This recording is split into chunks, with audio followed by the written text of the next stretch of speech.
దేశవ్యాప్తంగా 6వ దశ సార్వత్రిక ఎన్నికలకు పోలింగ్ కొనసాగుతుంది. ఉదయం 7 గంటలకు ప్రారంభమైన పోలింగ్ సాయంత్రం 6 గంటల వరకు కొనసాగనుంది.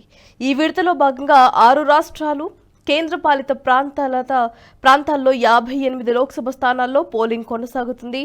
దేశ రాజధాని ఢిల్లీ, హర్యానాలోని అన్ని నియోజకవర్గాలకు ఈ దేశంలోనే ఓటింగ్ పూర్తి కానుంది.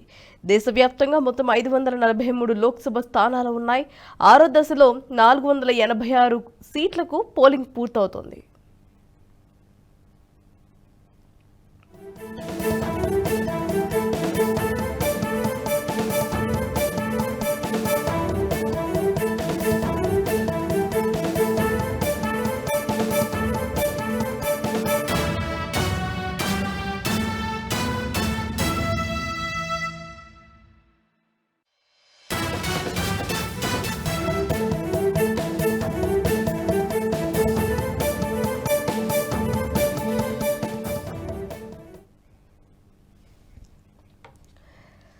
దేశవ్యాప్తంగా 6వ దశ సార్వత్రిక ఎన్నికలకు పోలింగ్ కొనసాగుతుంది. ఉదయం 7 గంటలకు ప్రారంభమైన పోలింగ్ సాయంత్రం 6 గంటల వరకు కొనసాగనుంది. ఇక ఈ విడతలో భాగంగా 6 రాష్ట్రాలు కేంద్రపాలిత ప్రాంతాల్లోని 58 లోక్సభ స్థానాల్లో పోలింగ్ అయితే కొనసాగుతుంది.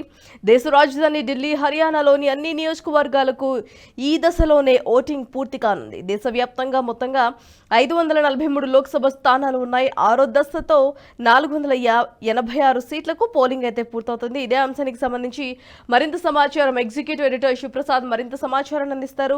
రైట్ సార్, చెప్పండి. దేశవ్యాప్తంగా 6వ దశ సార్వత్రిక ఎన్నికల పోలింగ్ అయితే కొనసాగుతుంది. మరి దానికి సంబంధించిన అప్డేట్. భారతీయ ఇది 6వ ఎన్నిక ఈ రోజు జరగబోతోంది. మొత్తం 58 నియోజకవర్గాలకు, లోక్సభ నియోజకవర్గాలకు సంబంధించి కేంద్రపాలిత ప్రాంతాలు, అలాగే 7 రాష్ట్రాలకు సంబంధించినటువంటి పోలింగ్ ఇవాళ జరుగుతుంది. ముఖ్యంగా దాంట్లో అత్యంత ప్రధానంగా పంజాబ్, హర్యానా, ఢిల్లీ, కలకత్తా ఇట్లా కొన్ని ప్రధానమైనటువంటి ప్రాంతాల్లో జరగనున్నటువంటి ఈ ఎన్నిక దాదాపు ప్రధానమంత్రి నరేంద్ర మోడీకి సంబంధించి 400 స్థానాలు లభిస్తాయా, 400 స్థానాలు దాటే అవకాశం ఉందా అనేటటువంటి కీలకమైనటువంటి ఒక అంశానికి సంబంధించి ఇవాళ పోలింగ్ అత్యంత ప్రధానం కాబోతోంది. అన్ని చోట్ల కూడా చాలా పటిష్టమైనటువంటి ఏర్పాట్లన్నీ కూడా చేశారు. ఎన్నికల నిర్వహణకి, ఎన్నికల నిర్వహణంతా సజావుగానే జరుగుతున్నటువంటి పరిస్థితి ఉంది. కోల్కతా లాంటి కొన్ని ప్రాంతాలు తప్ప మిగిలినటువంటి అన్ని ప్రాంతాల్లో కూడా ఎన్నిక చాలా సాఫీగా హాయిగా జరిగేటువంటి అవకాశం ఉంది. కలకత్తాలో ప్రత్యేకంగా సెన్సిటివ్ ఏరియాస్ ఎక్కడైతే ఉన్నాయో అక్కడంతా కూడా భారీ బందోబస్తు అదంతా కూడా ఏర్పాటు చేసినటువంటి పరిస్థితి.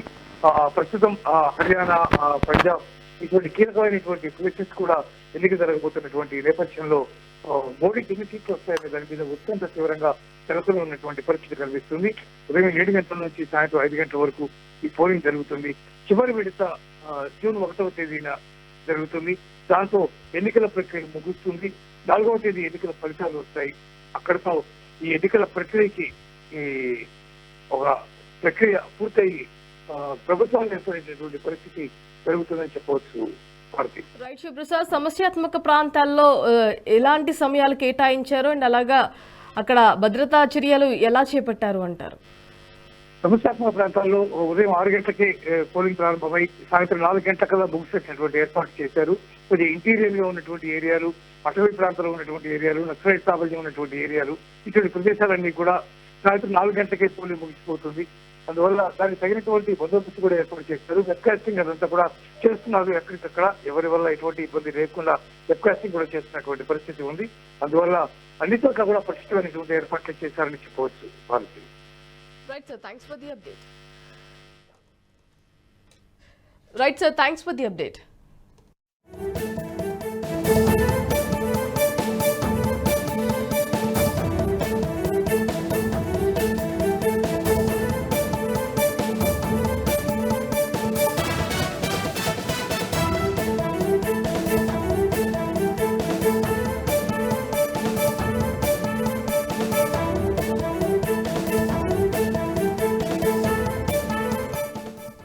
ఈ వీడియో మీకు నచ్చినట్టయితే లైక్ చేయండి, 10 మందికి షేర్ చేయండి. అలాగే కామెంట్ల రూపంలో మీ అభిప్రాయాలను మాతో పంచుకోండి. Nationalist hub group of channels ను సబ్స్క్రైబ్ చేసుకుని తెలుగునాట జాతీయవాద జర్నలిజాన్ని ప్రోత్సహించండి. ఈ వీడియో కింద ఉన్న బెల్ ఐకాన్ పై క్లిక్ చేయడం మర్చిపోవద్దు.